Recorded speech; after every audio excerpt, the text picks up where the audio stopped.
Ya, Assalamualaikum warahmatullahi wabarakatuh.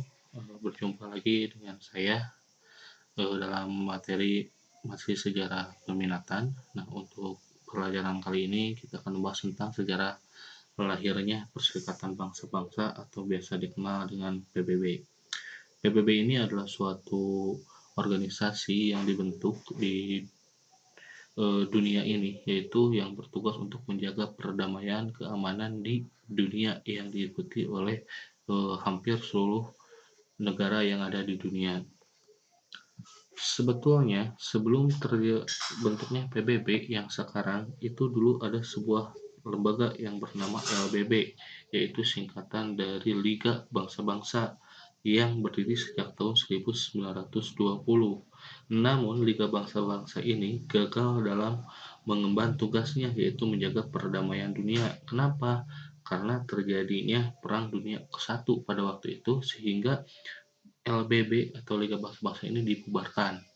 Nah, sebagai gantinya, maka pada tanggal 24 Oktober 1945 itu berdasarkan hasil konferensi San Francisco yang ditandatangani pada tanggal 26 Juli 1945, maka diresmikanlah sebuah badan baru untuk menjaga perdamaian dunia, yaitu bernama PBB atau Perserikatan Bangsa-Bangsa.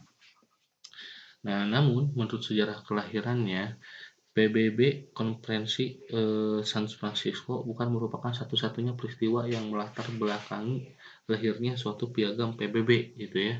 Tetapi ada beberapa peristiwa penting yang menyokong dalam lahirnya piagam PBB ini gitu. Di antaranya ada piagam Atlantik, terus United Nations Declaration, Konferensi Moskow, Konferensi Yalta, dan Konferensi San Francisco. Nah, sekarang kita bahas satu-satu ya. Yang pertama dari Piagam Atlantik. Piagam Atlantik ini ditandatangani pada tanggal 14 Maret 1941. Isi piagam ini adalah intinya hak setiap bangsa untuk menentukan nasibnya sendiri atau right of self-determination. Nah, serta penolakan dan pencegahan terhadap segala macam cara kekerasan bagi penyelesaian suatu sengketa dan pertikaian internasional. Nah, inti pokoknya itu dijabarkan dari isi piagam Atlantik itu sendiri, yaitu pertama, tidak diperkenankan melakukan perluasan wilayah. Kedua, setiap bangsa berhak menentukan nasib dan coraknya sendiri. Ketiga, semua negara berkenan untuk mengikuti perdagangan internasional. Keempat, mengusahakan perdamaian dunia di mana setiap bangsa dapat hidup bebas dari ketakutan dan kekurangan. Dan kelima, menolak jalan kekerasan dalam menyelesaikan perselisihan internasional. Nah, itulah isi dari Piagam Atlantik atau Atlantic Charter. Yang kedua adalah United Nations Declaration. Nah, ini ditandatangani pada tanggal 1 Januari 1945 di Washington DC ya. Sebetulnya isi dari deklarasi ini itu hanyalah satu, yaitu menyokong atau mendukung dari prinsip yang terdapat pada Atlantic Center atau Piagam Atlantik. Nah, United Nations Declaration ini diikuti pada waktu itu oleh 26 negara peserta. Selanjutnya adalah Konferensi Moskow. Konferensi Moskow ini diadakan di Moskow, Rusia pada tanggal 19 sampai 13 Oktober 1945. Nah, konferensi ini sebetulnya intinya membicarakan permasalahan tentang peperangan, masalah Polandia, dan masalah kerjasama setelah perang. Namun dalam konferensi ini pun juga pada waktu itu dibicarakan tentang organisasi dunia untuk menjaga perdamaian gitu ya. Yang selanjutnya adalah konferensi Yalta. Nah, konferensi Yalta ini diadakan pada tanggal 4 sampai 11 Februari 1945 dan konferensi ini menyetujui untuk mengadakan pembicaraan lebih lanjut tentang masalah pembentukan organisasi perdamaian dunia atau PBB itu sendiri ya. Nah, yang rencananya pembicaraan lebih lanjut ini akan diadakan di Amerika pada bulan April 1945 gitu. Jadi konferensi Yalta ini adalah suatu bisa dibilang suatu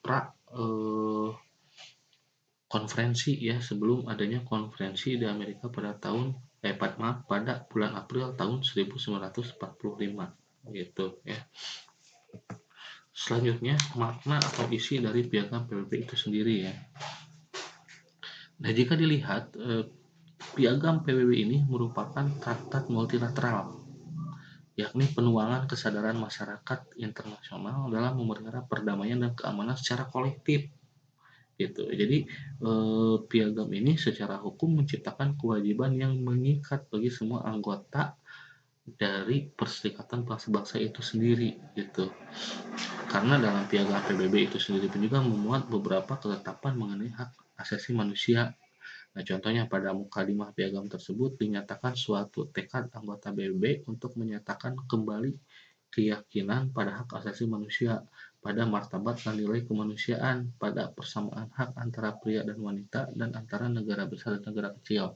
Seperti pada contohnya pada pasal 1 ayat 3 dalam piagam PBB mencantumkan bahwa salah satu tujuan PBB adalah mencapai kerjasama internasional dalam memecahkan masalah internasional di bidang karakter ekonomi, sosial, budaya, dan kemanusiaan, serta dalam memajukan dan mendorong penghormatan terhadap hak asasi manusia dan kebebasan asasi bagi semua orang tanpa membedakan jenis kelamin, ras, bahasa, atau agama itu.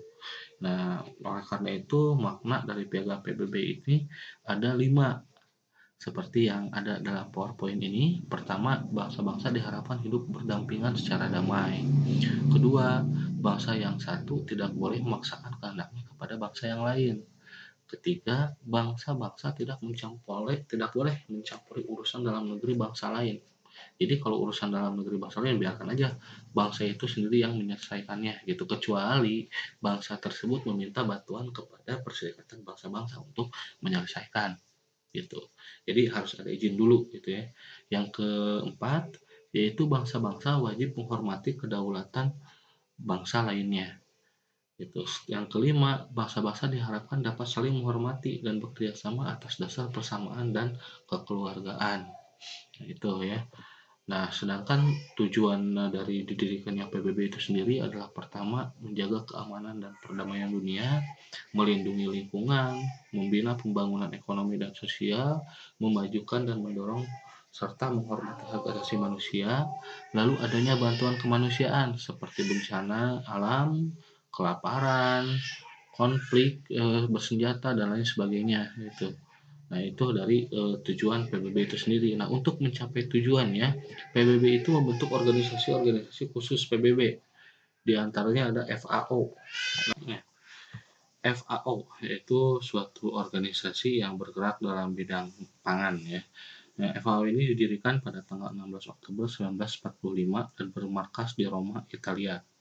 Tujuan dari pendirian FAO ini atau Food and Agricultural Organization itu adalah untuk meningkatkan nutrisi dan taraf hidup manusia, lalu adanya produksi, terus proses dan pemasaran dan distribusi program pangan di dunia dan pertanian gitu, serta pembangunan desa dan masalah-masalah kelaparan. Jadi membahas tentang bagaimana cara mengentaskan masalah kelaparan.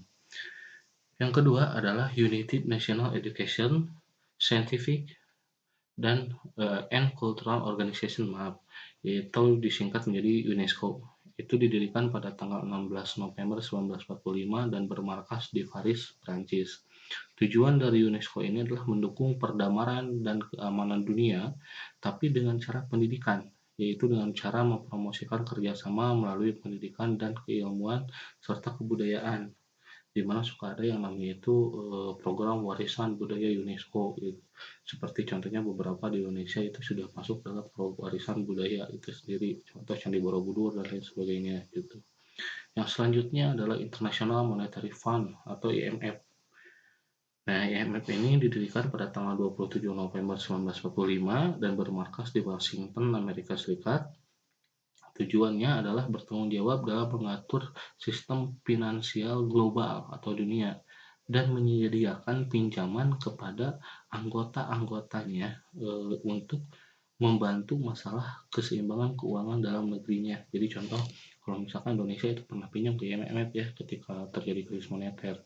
Nah, jadi seperti Bank Dunia, ya itu ya maksudnya Bank Dunia ya, yang memberikan pinjaman kepada Indonesia gitu untuk memperbaiki krisis yang terjadi di Indonesia pada waktu itu contohnya ya. Yang selanjutnya adalah United Nations Children Fund atau disingkat menjadi UNICEF. Ini didirikan pada tanggal 11 Desember 1945 dan bermarkas di New York. Nah, tujuannya adalah memberikan bantuan kemanusiaan dan perkembangan jangka panjang kepada anak-anak dan ibunya gitu. Jadi UNICEF ini khusus kepada permasalahan anak dan orang tua di dalam hal ini adalah ibunya. Jadi bagaimana cara mendidik perkembangan anak dan lain sebagainya. Yang selanjutnya adalah World Health Organization atau WHO. Nah, ini bergerak dalam bidang kesehatan ya. Itu didirikan pada tanggal 7 April 1948 dan bermarkas di Geneva, Swiss. Tujuan dari WHO itu agar setiap orang mencapai tingkat kesehatan tertinggi yang paling memungkinkan gitu. Jadi menaikkan taraf kesehatan semua orang yang ada di dunia. Nah, itu mungkin penjelasan saya mengenai organisasi PPB. Kalau ada salah, maafkan. Kalau ada kekurangan, tolong ditambahkan ya. Terima kasih. Assalamualaikum warahmatullahi wabarakatuh.